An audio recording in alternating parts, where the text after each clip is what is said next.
and management. And it's my privilege to introduce our experts for the evening. Memorial Stroke Center has been in existence for many years, and we are very fortunate to have such dedicated experts whose choice by profession and practice to partner with Memorial to extend both our mission and vision. Our mission is to help improve the health of the people in the communities we serve. That's you, I, all of us here this evening. And we choose, or our vision is to be a national leader in excellent patient care. And I think with the assembled team this evening and our stroke center program here, we're achieving both mission and vision in the areas of stroke. I have Dr. Sajjad Maweed, who is SIU Department of Neurology. He's a stroke-trained neurologist, and he happens to be the medical director of the Stroke Center here at Memorial. Dr. Augusto Elias, who also recently joined Memorial Medical Center. He's with clinical radiology and is a neurointerventional radiologist. And he'll be sharing information this evening about the invasive neurointerventional procedures and management of stroke. And then Dr. David Gelber with Springfield Clinic, also a neurologist, has been in the community for many years and is our medical director of Memorial's Inpatient Rehabilitation program, which is a 5-fold CARF-accredited rehab center here in the community. So our aim this evening is to provide a bit of a journey with regard to stroke, from signs and symptoms and early detection to the evaluation, treatment, advances in treatment, neurointerventional procedures, as well as recovery and rehabilitation after stroke in order to minimize deficit. There are paper packets in your bags that were distributed. There's notebook paper if there are questions. There will be a question and answer session to the panel at the end, and if you're more comfortable writing your questions out on paper, we'll have someone pick them up and address the panel. Not everyone, including me, likes to hold a microphone. So without further ado, I will turn the program over to our experts this evening. If you would join me in welcoming Dr. Sajjad Maweed, Dr. Augusto Elias, and Dr. David Gelber as we explore the advances in stroke.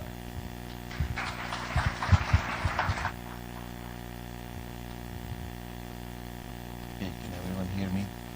Is this loud enough or not? A little louder. Okay. Better now? I think it's better now, right? Okay, thank you, Teresa, and thanks, Dr. Elias and Dr. Gelber. Thanks for giving me the opportunity to be here first. Actually, I'm going to try to talk a little bit about the stroke in general, and then some of the important signs and symptoms of stroke that can be easily recognized by layperson or our neighbors, friends, and family members. And then briefly why it's very important to quickly seek medical attention and come to the emergency room as early as possible. And then it will be over to Dr. Elias to see what other exciting things are there to do in terms of stroke interventions. So what we do is that we're going to start with what actually the stroke is, or the definition of the stroke. I will go with this dreaded word of death, because it's the death of the brain or the spinal cord living tissue because of some kind of problem with the blood vessels, either in the brain or the spinal cords. This may or may not have symptoms, and probably some of you may be surprised that may not have symptoms, but when we talk to people and people come for some other reasons and we do MRIs on their brain, many times we will find strokes which are basically been silent. Person may have either transient symptoms or may have no symptom whatsoever, but over the period of years they accumulate a lot of smaller stroke, especially those people who have diabetes or high blood pressure or can have high cholesterol. They can have those, sometime in common lingo those are called mini strokes as well, or minor strokes, but essentially those are silent strokes. But in any case, if blood supply to the brain or to the spinal cord is interrupted, we will get stroke, either silent or with some specific sign and symptom, as we will see. Now, blood goes everywhere in the body. Every part of the body does get blood, but why brain gets strokes more often? It is because brain is basically king of the organs. Sorry, but it is. So it gets the most blood supply, and most amount of the cardiac output or heart's output goes to the brain. About 20% of oxygen, blood, glucose, and other metabolites go to the brain, even though brain is only 2% of the body weight. So it is so much active that all the time it's needing oxygen, glucose, and blood, and therefore blood. And another important thing is that brain can only use glucose for its energy requirements, unlike muscles, which can use a lot of other stuff as well. And therefore a constant supply of glucose and blood and oxygen is very important for the normal function of the brain. So the stroke, why it's important and why we strive all these things to help improve the quality of life and in stroke patients, it's because stroke is the leading cause of death and disability in the United States, and especially even in Western worlds. The mortality rate until about 2008 were on the third leading cause, secondary to heart disease and cancers. It was the third leading cause, but about 2008, the 10-year figure came out and looks like we are actually making progress. We are going down in terms of stroke mortality. We are number 4 now, so which is good from every point of view that we can think about. The disability is still, it is the topmost cause of disability. People will get weakness on one side. They may be unable to walk, and about a quarter of the patient will end up in nursing home as well. So, and they can have language trouble, thinking trouble, balance issues, and all sorts of problems. They will lead to different kinds of disability. And some people actually think those disabilities are even worse than death. It is that bad. The cost of the stroke to the system is enormous. The total cost in 2008 was about 65 billion for stroke care, and in 2010 it was 73 billion. So even though overall mortality has gone down, the total cost has increased, probably due to increase in the cost itself, and plus the people with strokes are now living longer as well. There are about 800,000 strokes annually in United States, and almost overwhelming majority is ischemic, or those which are due to the blockage of the blood vessels in the brain. About 600,000 or so, 610,000 of those people are new or first-time strokes. Rest, about 200,000 are those who have recurrent or stroke second time or third time as well. The 87% ischemic means 87% people have strokes due to blood vessels blockage. The rest of them will have due to the rupture of blood vessel, what we call as hemorrhagic stroke as well, or bleeding, stroke due to bleeding. I'll just show this little picture of the brain. This is the brain, but we are seeing it from below. So the brain is right here, and if we are seeing it from below and brain is on top, these are the major arteries on the base of the brain. I will name them if we remember them, but this is middle cerebral artery and another middle cerebral artery on this side. This is the right side of the brain, and this is the left side of the brain. And then these are other arteries in the back part of the brain, which eventually make another big artery, which is called basilar artery. So all these arteries supply different areas of brain, and all different areas have different functions of brain. Therefore, whenever a person will have a stroke, that area will not work well, and we will probably be able to have a good estimate of what artery and what area of brain is involved based on the sign and symptom before we could do the scans. Although many times we will need scans to really make a good call on that. Now here is what happens during an ischemic stroke. This is an artery going to the brain or inside the brain with its branches, and all these little dots are the blood cells, platelets and red blood cells. And here is a clumping and a built-up in the artery. This built-up is the atherosclerosis, and eventually it will block the blood vessel to get any blood.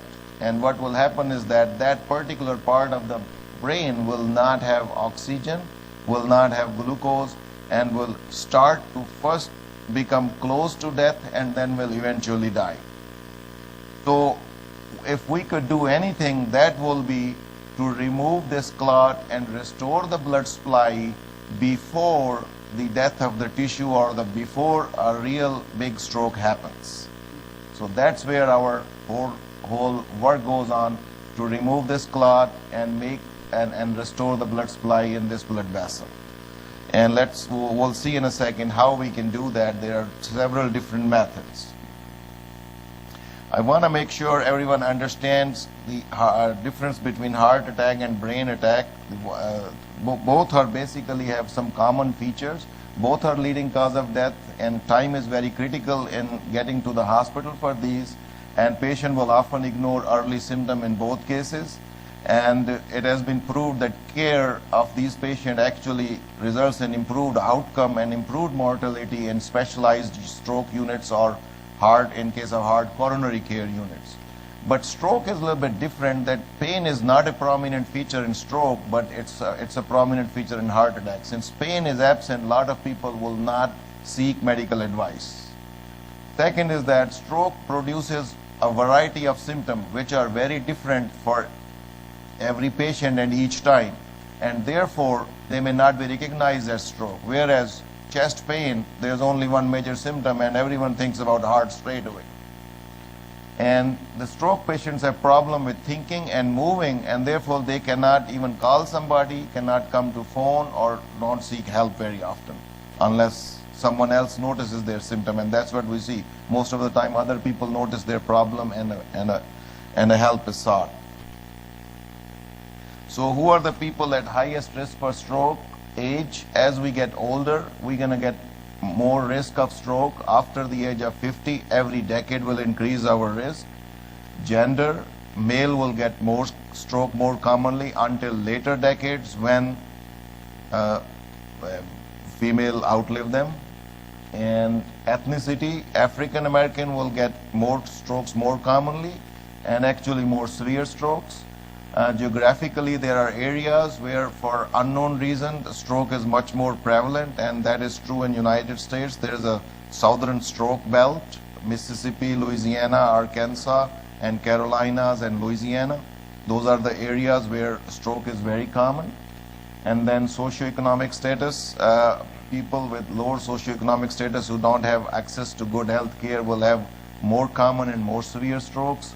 And then family history. If in the family, if there are strokes, then there is some more risk for stroke in those people as well.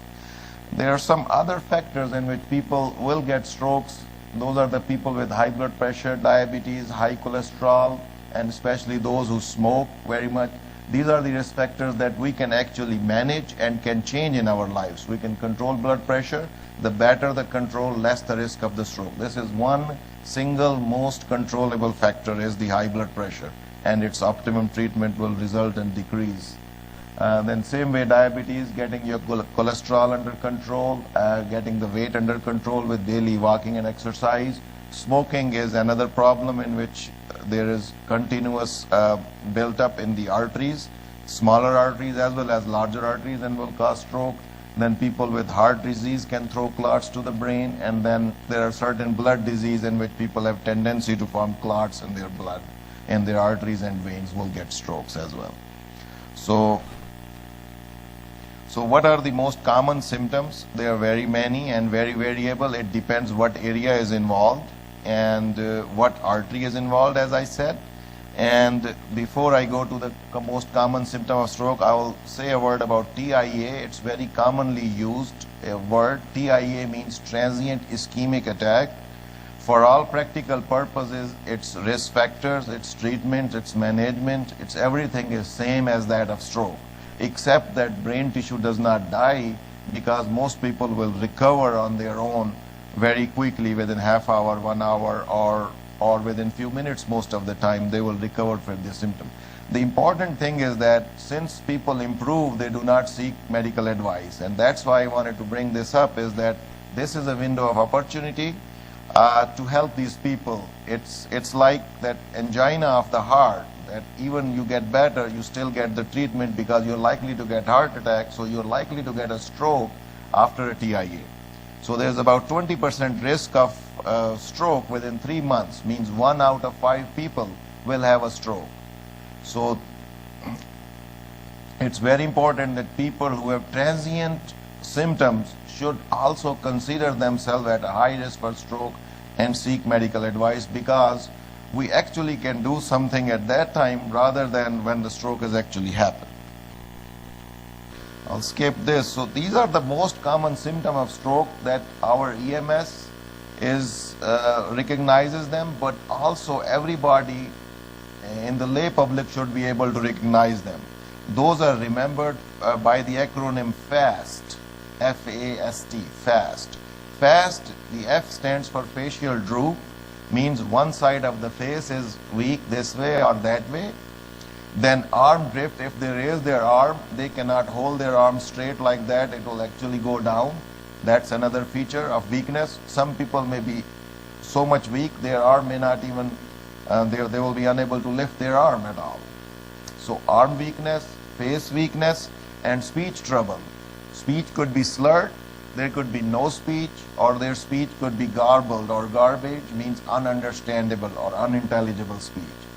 So these are these are very common and some of the cardinal symptoms of stroke. And in the acronym FAST, the T is for time. T is for time to call 911. So if anybody has facial droop, trouble using their arm, or speech trouble, they should immediately call 911. And those people may or may not be able to call 911. So it's our job, who are around those people, to call 911. But this FAST does not convey all the symptoms of stroke. As I said, they are very varied. So there could be multiple other symptoms. People have come up with other synonyms as well. But walk, talk, so any trouble with their walking, leg weakness, any trouble with their speech, if they cannot reach, they have a balance issue, they cannot feel, like they can lose sensation, maybe numb on totally one side, and can't see. They may not see on one side of their vision, or they may be seeing double. So these are all sign and symptom of stroke. Anything which we normally do in terms of doing our activities, if we lose that, means we are weak on one side, we are numb on one side, we can't see, face is droop, arm cannot work its job, arm cannot do its job, or we are wobbly in our legs or in our arm. Those are all sign and symptom of stroke. Now these are all the sign and symptom in all likelihood for ischemic stroke, but if a person has a sudden severe new headache, that's a sign that they may have bleed in the brain. I mean, they may not have bleed in the brain, but that's actually, if a person had no history of headache and suddenly gets a bad headache or severe headache, they should also seek immediate medical advice, because that could be a sign of bleed in the brain, and that could be rapidly devastating if something is not done for those people. So the best response to all these stroke symptoms is nothing but simply calling 911.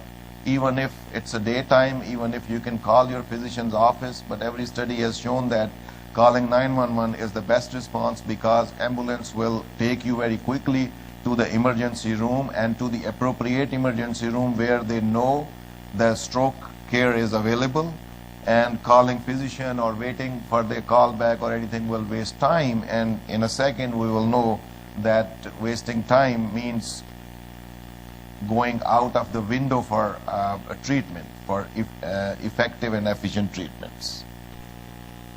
So what are those options that, or the window, in the window of opportunity, is that basically within 3 hours to 4.5 hours, we have certain clot buster treatment which will thin the blood, and if you remember a few slides ago, we saw that clot blocking the artery. That clot buster medicine can actually work on that clot and dissolve that clot and restore the blood flow.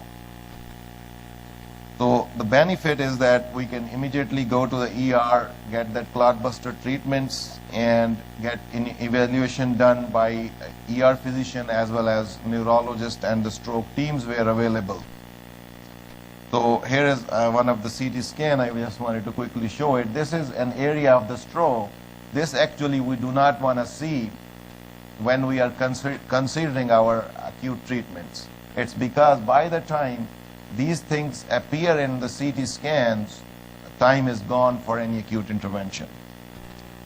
So this is another thing that we don't want to see. This is a bleed. I just put it for interest's sake. and this is a bleed. If there's a bleeding, then naturally blood thinners cannot be given, and treatment will be very different than it would be for the ischemic stroke.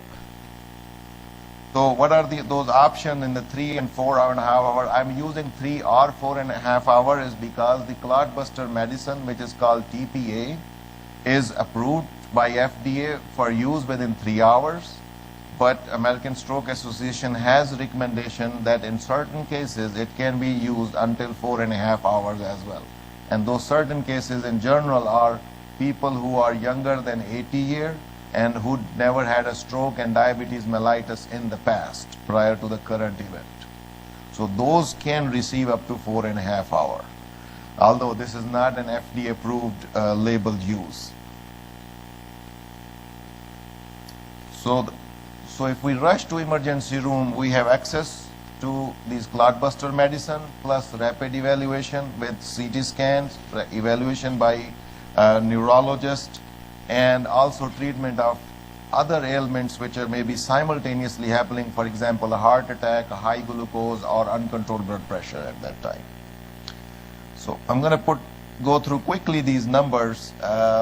This is the time that why the time is important, that if we get the TPA in the first hour and a half, if we get the clot buster treatment at this time, we have about 2.8 times more chance of having a better outcome. This is very close to about 3 times having a good outcome, compared to if we get it a little bit later, means in the next hour and a half, that is, we get about 1.5 times better outcome.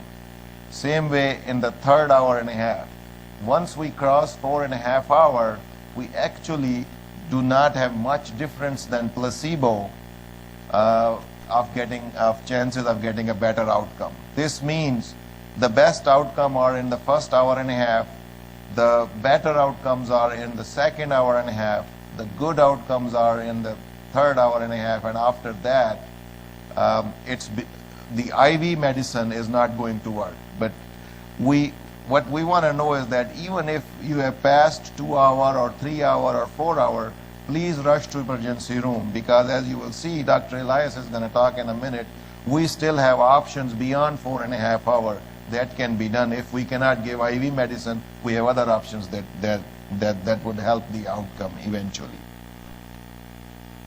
One of the last slides that I want to show is that in the 1995, when they did the trial for the IV TPA medicine, they found out that after 3 months from the treatment, you can measure them in any way you want, but everybody who gets TPA does generally better compared to those who did not get TPA.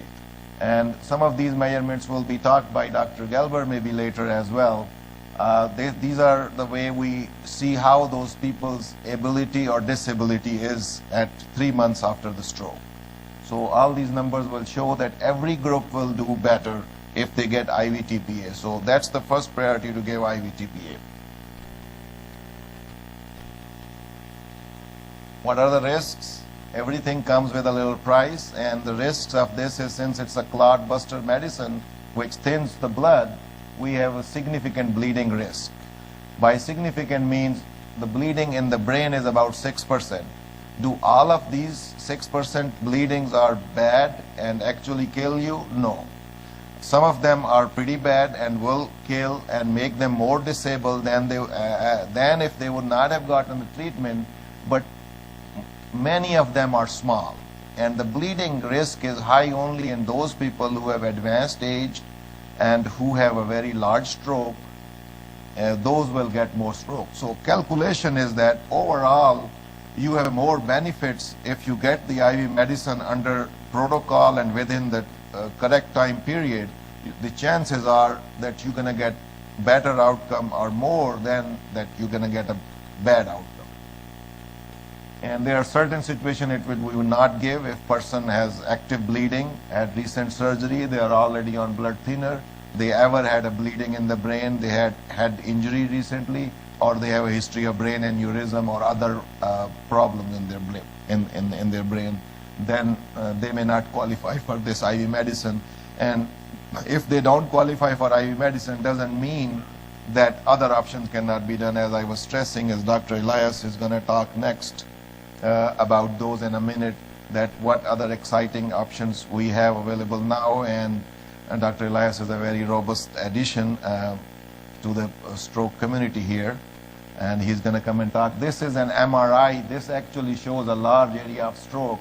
I just put it for interest's sake, said this, the black area is the normal area, the white area is the abnormal area, that is the stroke area. So when stroke happens, one large blood vessel, it can be like that if nothing is done. So that much area of the brain is at risk in one artery blockage. Okay, and now I invite Dr. Elias. He'll come and talk.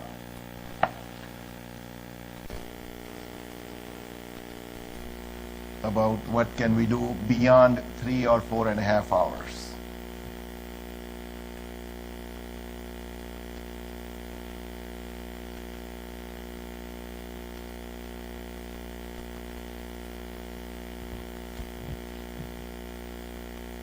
Good evening. Thank you, Dr. Muid, for those kind words. Let's see if I can,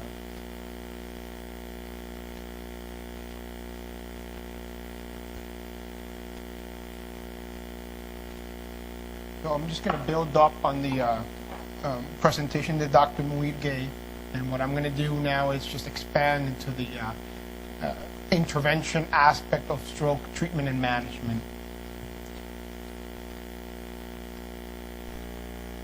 So before we get started, the most important thing we need to know is what is neurointervention.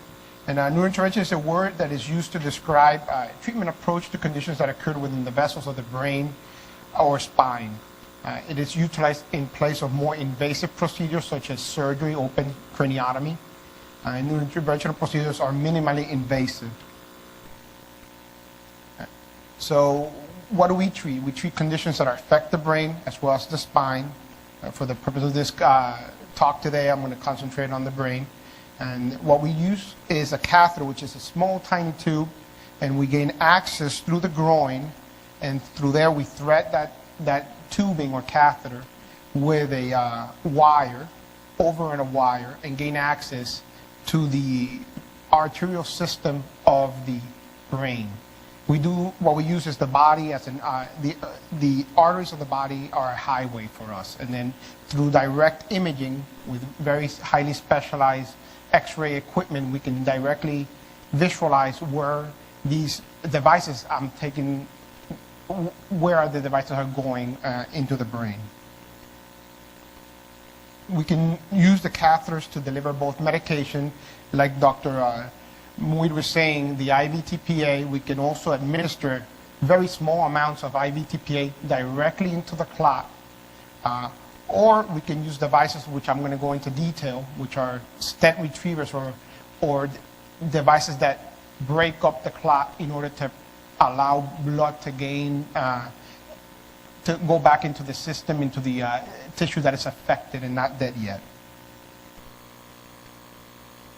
Again, we use images. What's most important is that we are in an operating room setting, but we don't open the skull itself or do a craniotomy. We can do everything through images, and that's what makes it minimally invasive.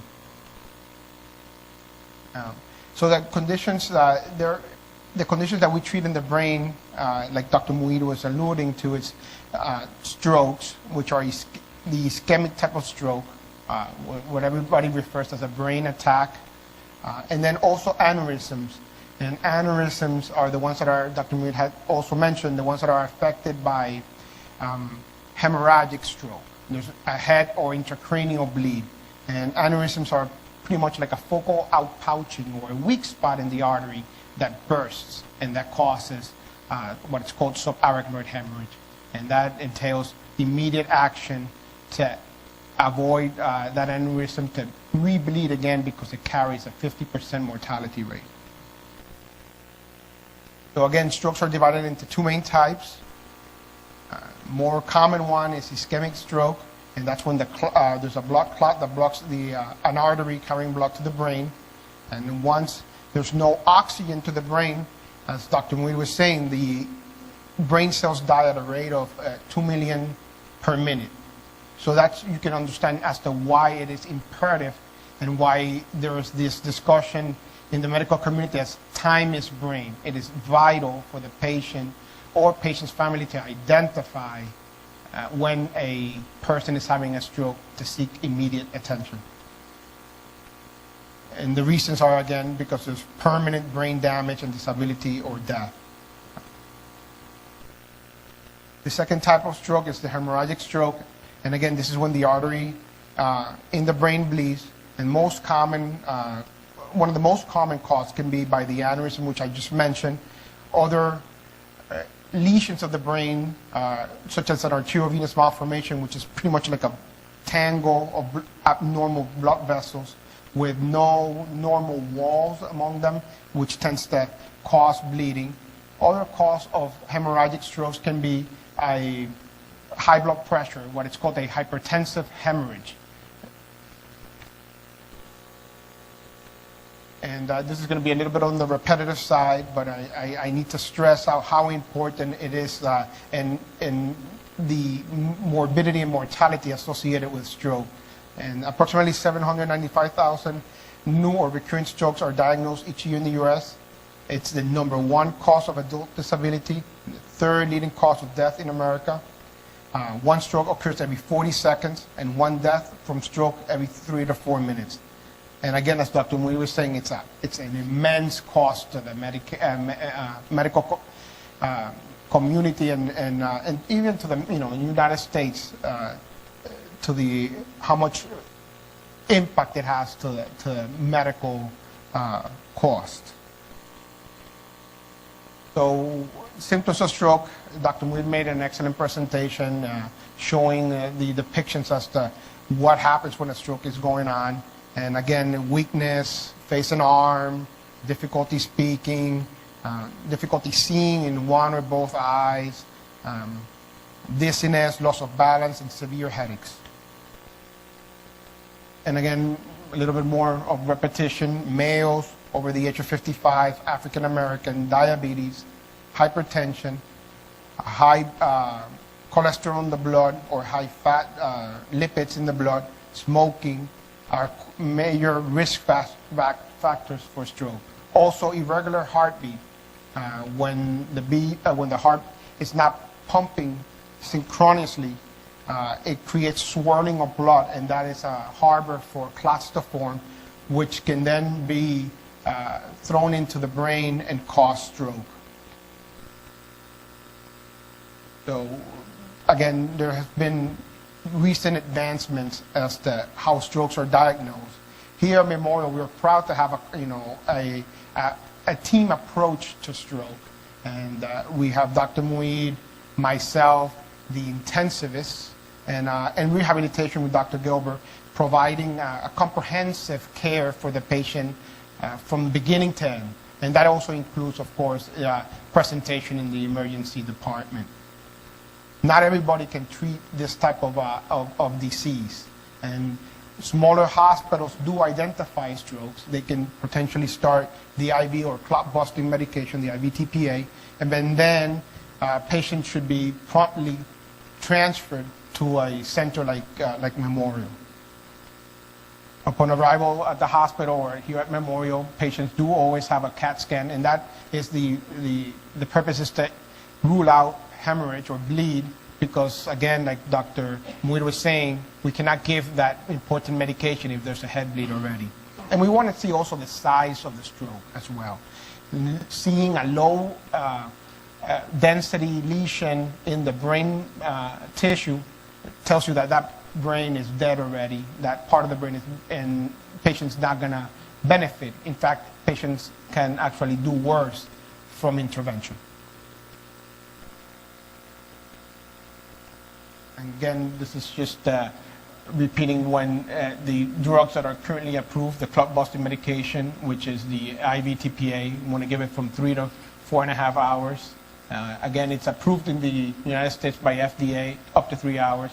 There are European studies that have shown and proven that up to 4.5 hours is beneficial, and that's why the American Stroke Association have recommended its usage.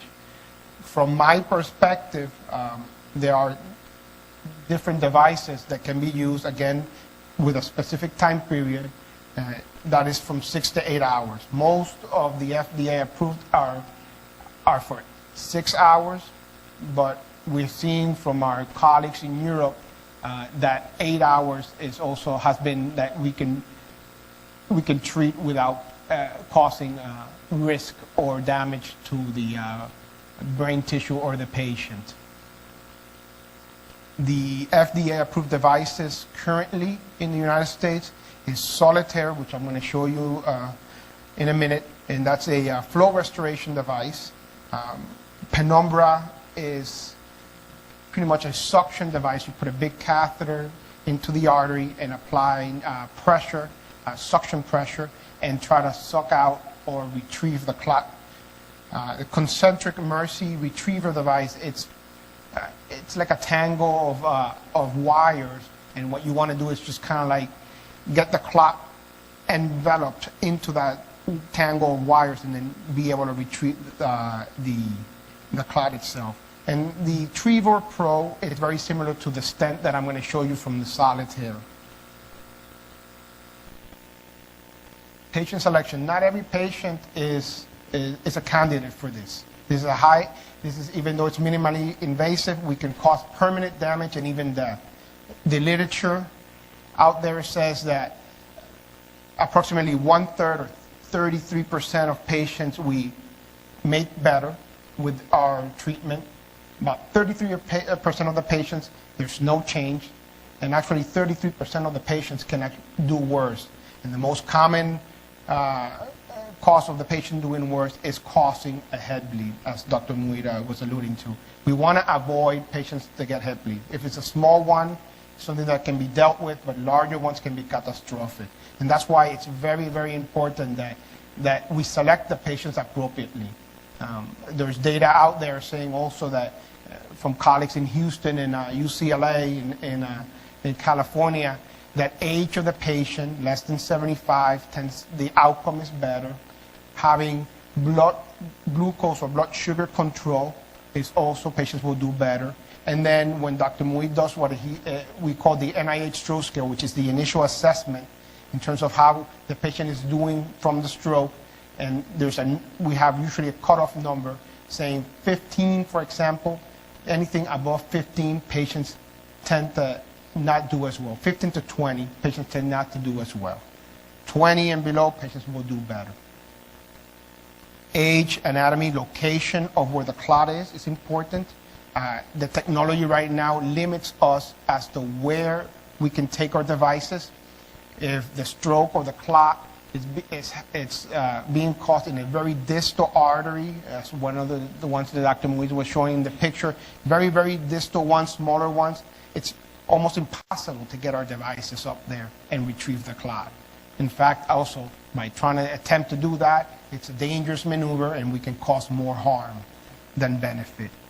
Size is also important in terms of, whether it's a small or large clot.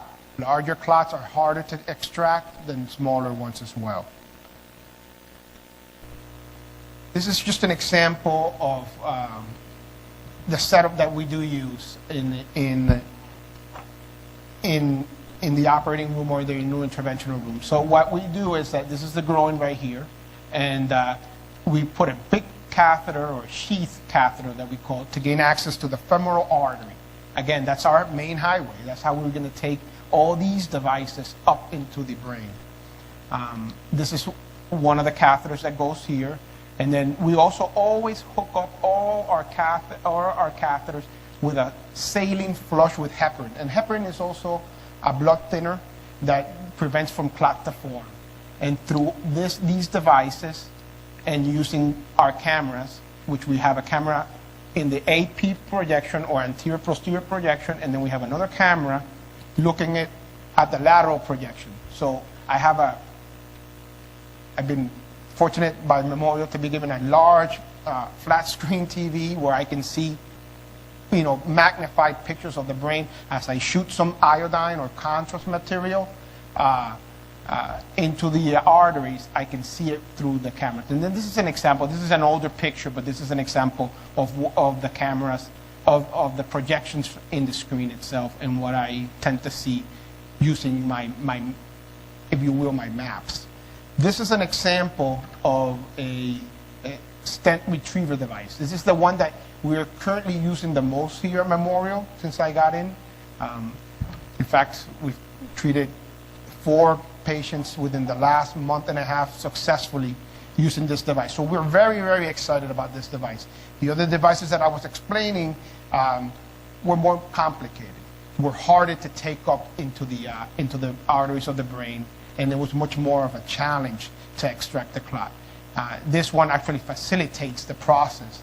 We're averaging about, from start to finish, about 2 hours, 2.5 hours, and that also includes sometimes when the patient comes in through the emergency room, we have a set time of about 45 minutes till we get the images. Dr. Muir and I have a lengthy discussion, quick but lengthy discussion as to whether the patient is going to benefit or not from doing these treatments. And then I go ahead and then we take the patient to the operating room or to the interventional suite where we meet anesthesia there. We monitor all the vitals, and anesthesia is an integral part to monitor and make sure that the patient is safe. That way I can concentrate in doing my job and taking the device into the brain to extract the clot.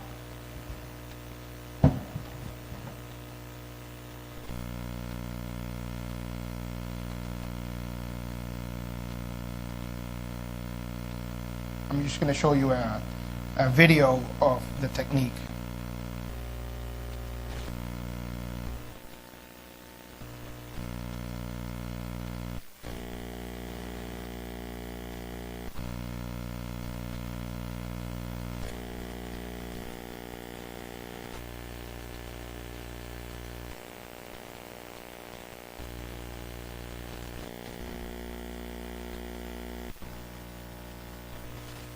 An acute ischemic stroke. And how does it happen? Clots can form in the heart or in the arteries due to various causes. A clot formed elsewhere is called a thrombus, and it can break loose and begin traveling down the artery with blood flow. Now it is called an embolus. Sometimes the blood flow will lead it to the brain, where it can block one of the arteries that is supplying the brain with blood. When this occurs, it's called an acute ischemic stroke. To clear the blockage and restore blood flow to the brain, the physician may use a clot retrieval device, such as the new Trevo Pro, the first device developed exclusively for maximizing clot integration and efficient retrieval. Using a balloon guide catheter and with the aid of a suitable guide wire, the microcatheter is advanced through the occlusion and positioned distal to the clot for accurate deployment. The guide wire is then removed, and with the aid of fluoroscopic imaging, the Trevo Pro retriever is carefully advanced up through the microcatheter. After positioning and unsheathing the Trevo Pro retriever, allow time for maximum clot integration. It just spreads it apart, the clot, and then allows for blood to flow. With its vertical strut orientation and tailored radial strength, the Trevo Pro retriever is engineered specifically for efficient clot integration. In addition, Trevo Pro's tubular stentriever design and spiral cell alignment conform to the vessel with uniform cell area and no cell overlap. Enhanced conformability promotes excellent clot integration regardless of tortuosity. Prior to retraction, the balloon guide catheter is inflated to occlude flow. The Trevo Pro retriever and microcatheter are then pulled down as a unit while slowly aspirating through the balloon guide catheter. Vigorous aspiration is started through the balloon guide catheter as the Trevo Pro retriever and microcatheter are removed and full revascularization is verified. This is one of the case examples that we had here in, at Memorial, one of the first cases that we actually did. So this is the CT scan. Again, we look for blood. If there's no blood, that's a good sign. And then also we look at that there is no changes. That black spot that Dr. Muir was alluding to, that large black spot, is a bad indication. Here, we can see that both sides, the left and the right side, have the same appearance or the same color, if you will. That tells you that that tissue is still alive. What's in the circle, it's a clot. It looks white because it's just starting to form and compact.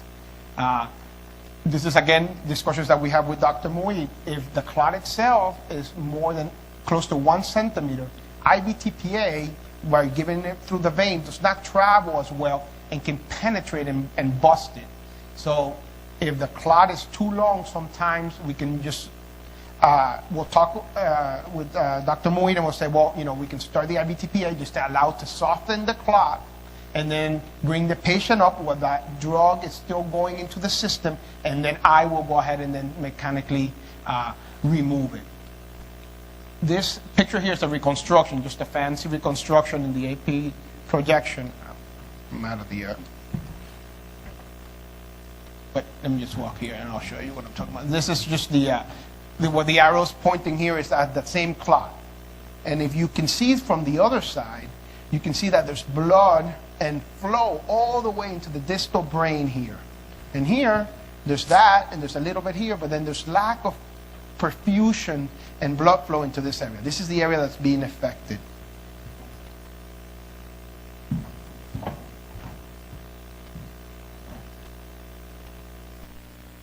And this is more fancy imaging that we use here. Not every institution has the privilege to have this. Most smaller hospitals only have the CT scan.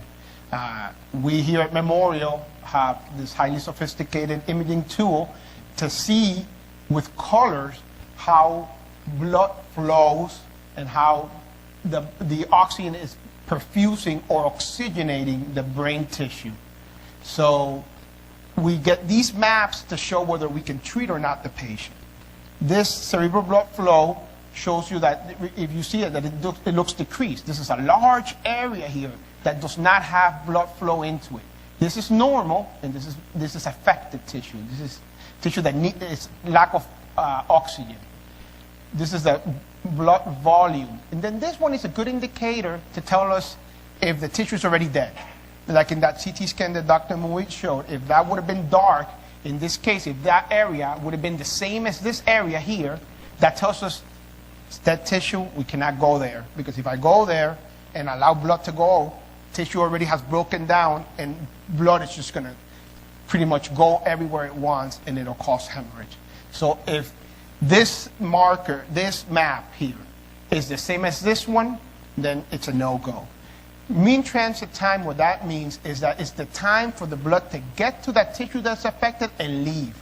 So once mean transit time is elevated, it tells you that that tissue is at risk for infarct. So these are the maps that we tend to use. This is like our final decision. It's with this map. We can make decisions without the map, but it facilitates a lot. And that's why we're so privileged here to have it at Memorial. This is an example of the case. Once the patient came into my operating room, I do a diagnostic exam. I want to see again whether that clot is still there. So what I do is I do an angiogram. This is the vessel with the dye, and then there's this big cutoff. Nothing. Nothing's going distal. So what I do is I take my device, which is a very tiny catheter here, and I maneuver my way into the clot, past the clot, and then I test to see whether I'm past the clot. So this is an example of what we call the micro run with a microcatheter, just to make sure that we're past the clot and then we have access. That tells me I am distal enough. Then I retrieve the clot like I showed you in that animation, and then fortunate for this patient, this is the final run itself. So you can see from start to finish all the arteries that were not being perfused, and all the arteries that would have caused a massive stroke on this patient. The maps that I showed you before are the ones from this patient itself. So that patient would have had a massive stroke, what we called a malignant stroke, and mortality is very high with that. This is the case of the stent itself. Once I retrieved it, and I'm just demonstrating here the clot that I retrieved from the patient.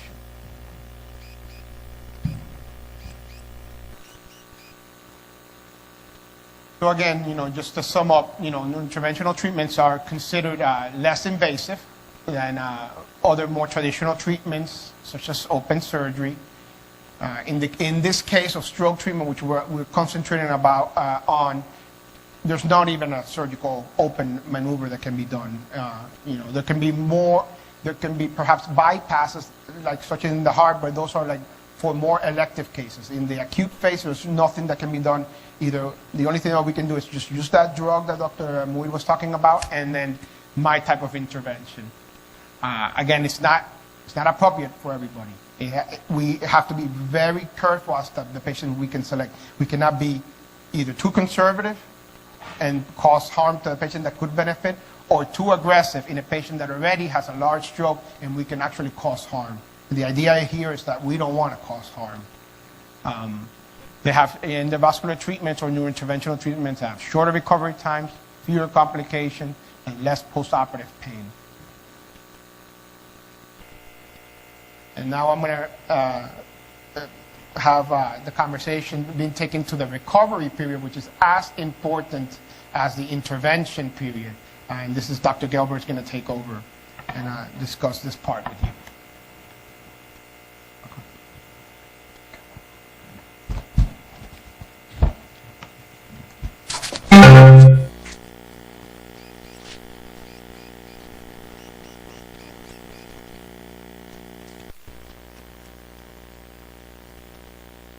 Can everybody hear me okay? All right.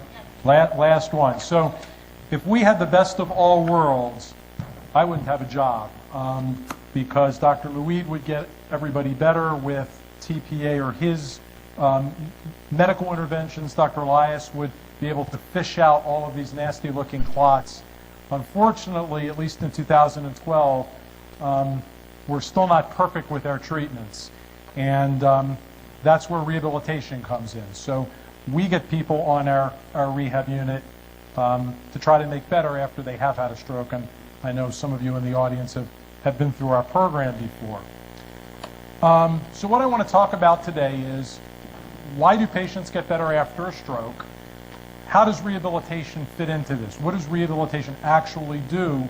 And we'll talk about some newer evidence that the therapies that we do actually may help the brain reprogram or rewire itself to help get better outcomes. And then we'll talk a little bit about where the future of rehabilitation is going.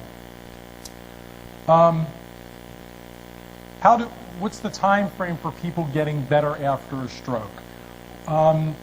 There's really nothing magical about the 1 year period, but what we tell patients is that for motor dysfunction, for weakness, for numbness, for coordination problems, kind of what you get back in a year is what you're going to get back. And in terms of cognitive things, memory, thinking, language, maybe even a little bit longer than that, maybe even up to a couple of years for maximal recovery. Now, there's been some research that's been done more recently that's shown that recovery actually goes on well beyond that period. But most of the recovery occurs within a year, and perhaps longer for cognitive deficits. The recovery is quicker in the early post-stroke period, so a lot of recovery in the first 3 to 6 months, and then recovery is slower after that. I'll skip the pictures of the strokes. You've seen those in Dr. Muid and Dr. Elias's talks. Okay, so what accounts for that early recovery? So patients have had a stroke, and we know that sometimes within a few days, people get a lot better. Well, that's clearly before the time of any rehabilitation.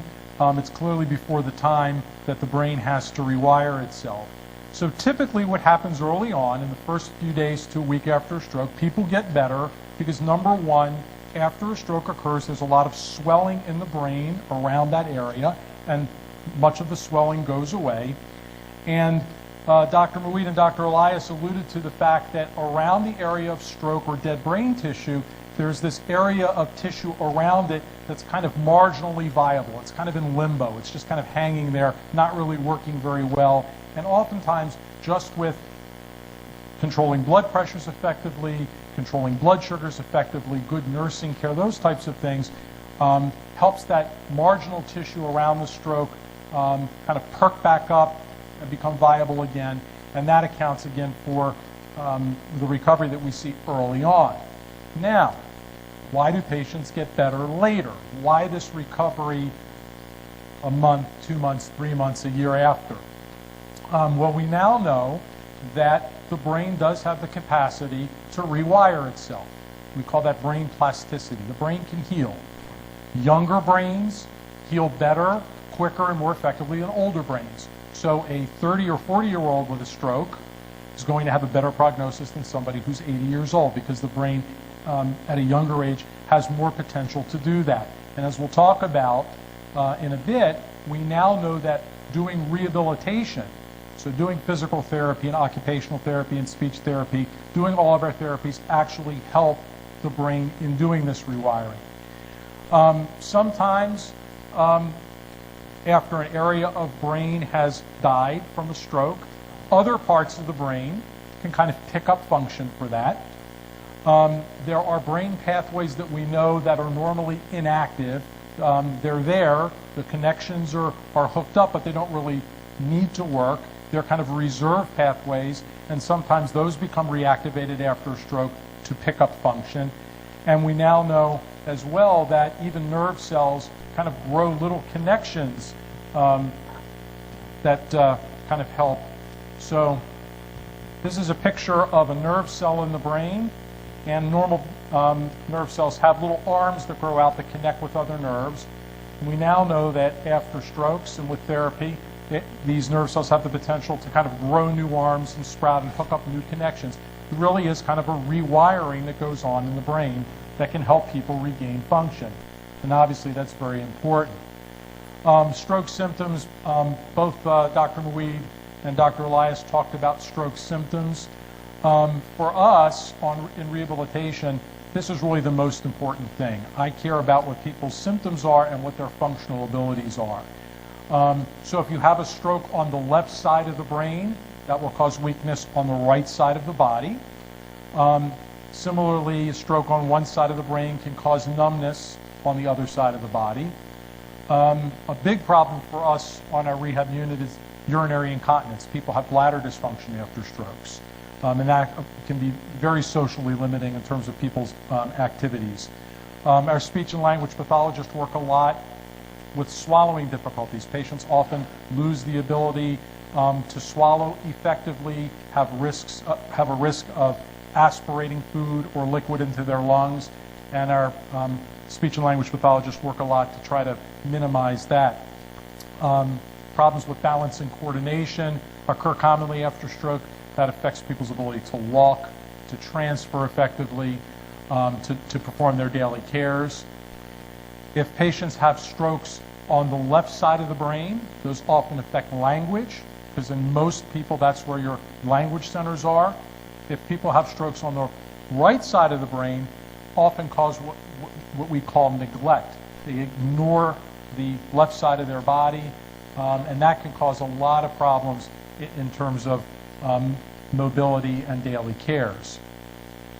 So these are the things that we're really concerned about in rehabilitation. Again, whether somebody can lift their arm this high or what their reflexes are, we pay a lot of attention to that in the acute stage. In rehabilitation, I don't care so much about that. I care what can people do. And patients with strokes have problems with function. They have problems with mobility. So they have difficulty walking. They have difficulty maybe propelling a wheelchair, difficulty getting from their wheelchair into the bed or onto the toilet effectively. They have problems with their daily cares, feeding, grooming, bathing, dressing, toileting. I mentioned swallowing difficulties, so they may not be able to eat regular food or drink a liquid that's of a normal consistency to us. I mentioned problems with language, problems with cognition, short-term memory, attention, concentration, problem solving, and again, bowel and bladder dysfunction, that although we tend not to play that up a lot in our assessments, this is a big deal for patients to be able to go home, to return to a job, those types of activities. So what does stroke rehabilitation do? Well, back in 1989, when I came here to do my fellowship, we really weren't very sure what rehabilitation did. We knew that a major part of it was teaching compensatory techniques. What does that mean? That means if I can't use my right arm, we're going to use your good left arm to be able to do the activities that you need to do. You're compensating for what you don't have. We really didn't really know very much about this issue of brain rewiring and what we call plasticity. We now know without question that what we do in therapy helps the brain rewire itself. So absolutely positively now in 2012 we can say that some of what therapies do is to help the brain reestablish the pathways that it needs for function. And obviously that's very important, and that's why we encourage to Dr. Muid giving that TPA, getting people to the hospital within 3 to 4.5 hours is so critical, or getting a patient to Dr. Elias to pull a clot out within 6 to 8 hours. For us in rehabilitation, time is also important. We want patients to start therapies right away to enhance recovery. And there have been a number of research tools that have looked at this. The initial studies that were done looked at giving animals amphetamines and doing physical therapy and showed, for example, that a rat after a stroke could walk down a balance beam much better and quicker and more effectively than if it didn't receive any therapy or any medication at all. There have now been a number of rehabilitation clinical studies that have looked at different physical therapy techniques and versus patients that didn't receive any therapy, and clearly show that patients with therapy do better. We now have the ability with an MRI study called a functional MRI, where you have patients do activities and you can see what parts of the brain are active. And those studies, again, clearly show that therapy helps. And then there's been some therapies, a therapy technique called constraint-induced therapy, where essentially what you do is, if a patient has had a stroke, and if they're weak, let's say on the left side, you essentially immobilize their good side, and you make them use their weak side. You force them to use that. And that there have been a number of studies using this technique that show in the right patients that, again, clearly improves outcomes, helps the brain rewire. They've used functional MRI in these studies that show that other parts of the brain become active with those techniques. Again, clearly demonstrating that therapy works and therapy is effective. I'll skip that. Okay, so our wonderful rehabilitation team, as Teresa Reiser mentioned at the beginning of the talk, we are a CARF accredited rehabilitation unit.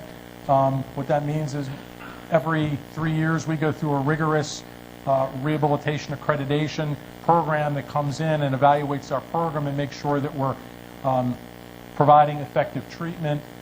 We have 5 rehabilitation accreditations, and last I heard we were one of 3 or 4 facilities in the world that have 5 separate accreditations, and stroke rehabilitation is one of them, so we're very proud of that. We're a 30-bed inpatient unit here in the hospital. We're functionally focused. Again, we care about outcomes and function. We're interdisciplinary in that there are a lot of team members that I'll discuss in a second. We are outcome-oriented. We belong to an international database where our patient outcomes are compared to patient outcomes at facilities all over the region, the nation, and in other countries, so we know how we stack up to other people, and we use that data to help continuously work on improving our program and providing better care. As an inpatient rehabilitation program, we provide intensive therapy. We're actually required to provide at least 3 hours of therapy a day, and for most of our patients, we're in the 4 to 4.5 hour range a day. And I mentioned the CARF accreditation that we have, and those are the 5 different programs that we're accredited for, most notably for us, stroke, spinal cord, and traumatic brain injury. People always ask us about our criteria to come to our rehab unit in the hospital. Why would one stroke patient come for intensive rehabilitation and let's say another patient not be accepted to our program? Well, number one, patients that participate in our inpatient program have to be medically stable, and most importantly, they have to be able to tolerate 3 hours of therapy a day. So for our patients who are very weak and really kind of poop out after an hour, probably not yet appropriate for our program. Our patients have to require rehabilitation nursing, which we'll talk about in a minute, and they have to have goals that are reasonable and achievable in a reasonable period of time. Most of the patients in our program stay anywhere from 2 to 4 weeks. Our goal is to get people home. That's what we do. Okay? I know there are a number of our former patients here who are very familiar with our rehab facilities. For those of you who aren't, up on the 3rd floor we have what's called Independence Square, which is basically it's a series of modules that represent things in the community. So we have a grocery store, we have a car with a gas pump, we used to have a tractor, which used to be my kid's favorite thing. The tractor's gone, or the tractor truck is gone. But a number of community modules that kind of simulate what people are going to have to do when they go home. So, for example, you can't see this, but on this pathway down here, there are a number of different walking surfaces that patients can practice on before they go home. We have a car for patients to practice getting in and out of. Not so much of a big deal in the summertime, but in the winter, people don't want to have to go outside to practice, that they can do that here in our facility. I mentioned that we're multidisciplinary. There are a number of people, a number of different disciplines that are involved in our rehab program. The rehab physician, a number of physician consultants like urologists and orthopedists that help. Our therapy team, our physical therapist, occupational therapist, speech and language pathologist, therapeutic recreational therapist, and then we have neuropsychologists and social workers and prosthetists that are involved. And we'll talk briefly about what they do. Our dietitian is here. I didn't include that on the slide, so we have a dietitian who's very important to our program in terms of nutritional support for appropriate patients, other things like pastoral care and substance abuse. Counselor. So the rehab physician, that's me. What do I do? Well, I'm responsible for handling the medical issues on the floor. And there are a number of medical issues that are pertinent to rehabilitation. A lot of patients with stroke have depression, so we would evaluate that. Spasticity or stiffness in muscles is a big problem. Some of our stroke patients become agitated. A lot of our stroke patients don't sleep well. I mentioned bowel and bladder dysfunction.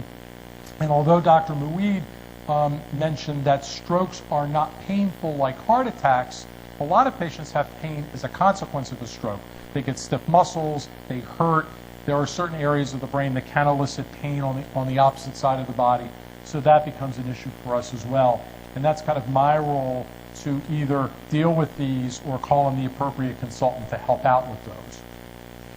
Our rehabilitation nurses, and we have Cheryl here in the audience tonight, these are an absolutely critical part of our rehab team. Our rehab nurses spend more time with the patients than anybody else.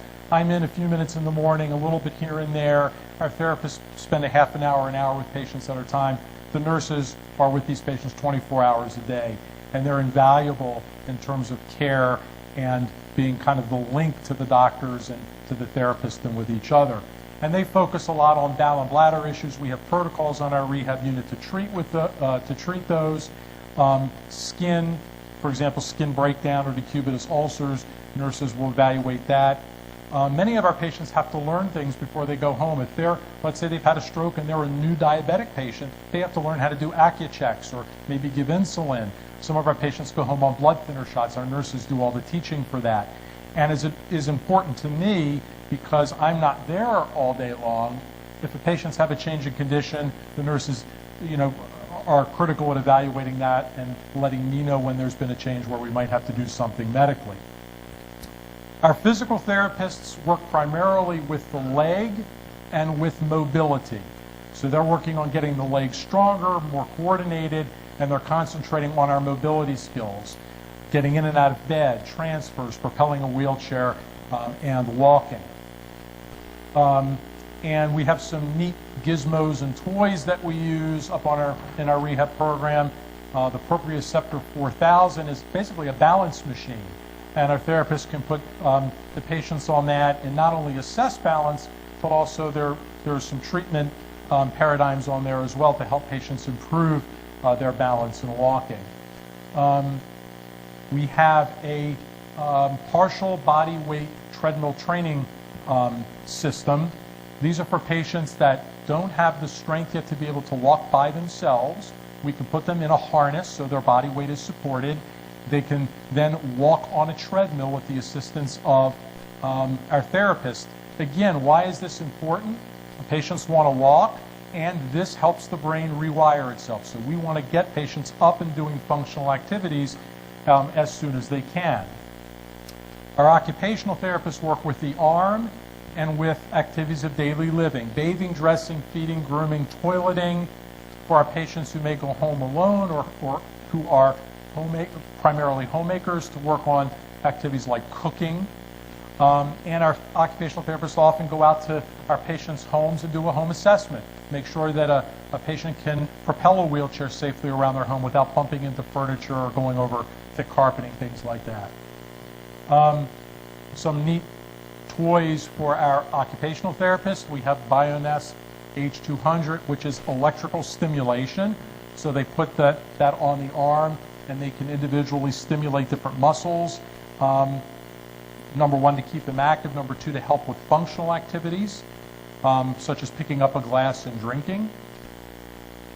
I mentioned neglect, that our patients who have had strokes on the right side of their brain often ignore the left side of their body, and that becomes a big problem in terms of returning to driving. And we have a visual assessment system that kind of helps the therapist analyze that and design a program that might help. Our speech and language pathologists, they help us with speech and language. Again, patients with strokes on the left side of their brain have those problems with language skills. They help with cognition, the memory and the attention and concentration, and also assess swallowing. Vital stim is an electrical stimulation for the throat muscles, the swallowing muscles, and for our patients that have difficulty swallowing, this has been very helpful in helping patients regain that ability, and our speech therapists use this a lot. When I came here in 1989, we did not have recreational therapy, and we used to always kid around and talk about kilns, and that all recreational therapists did was help patients make pottery, and it's kind of a thing. But actually, now that we have one, Lisa does a phenomenal job, and this is actually the activities that our patients like the most, and it's more than pottery. So we have a fishing clinic that Lisa does. We have a lot of our male patients love fishing, and that's one of the activities they want to return to, and we're able to help with that. We do some cooking clinics, a golfing clinic, another real popular one. Again, a lot of our patients, male and female, want to be able to return to their enjoyable leisure activities. Golfing is one of them. So we have a golfing clinic and a swimming clinic and art class. So those are some of the activities that our therapists do, again, with the goal of getting patients back to normal life and activities that they need to do and want to do. We always tell patients therapy does not end when you leave the hospital. I mentioned that our patients stay on average of 2 to 4 weeks, but we talked before about how recovery can take up to a year and even longer. Now, that doesn't mean patients will do therapy for a year, but they'll certainly do it for a longer period of time than just being in the hospital. So our patients will continue with their therapy program after they leave. they will do it either at home or in an outpatient setting. So many patients come back up here to continue therapy. We have a number of community support groups for our patients after they've left. We have a stroke support group, also brain injury support groups, and other community events that we hold, such as educational programs to help our patients after they leave. So finally, what's the future of rehabilitation? We have one of the reasons that I decided to specialize in rehabilitation is that boy, we haven't even dented the surface yet in figuring out how to make people's brains heal and what are the most effective ways to do that. So a lot to learn, a lot that we don't know. There's a lot of research looking at perhaps different medications that you can give that might help the brain heal and rewire better. There are a number of centers, we are not one of them yet, but maybe in the future, that are looking at robotics to help patients. Here's a picture of a robotic arm that you can attach patients to, and the robot will take them through activities that have been shown to be of benefit. And then finally, the big one are stem cells. This is, I think, what everybody's interested in.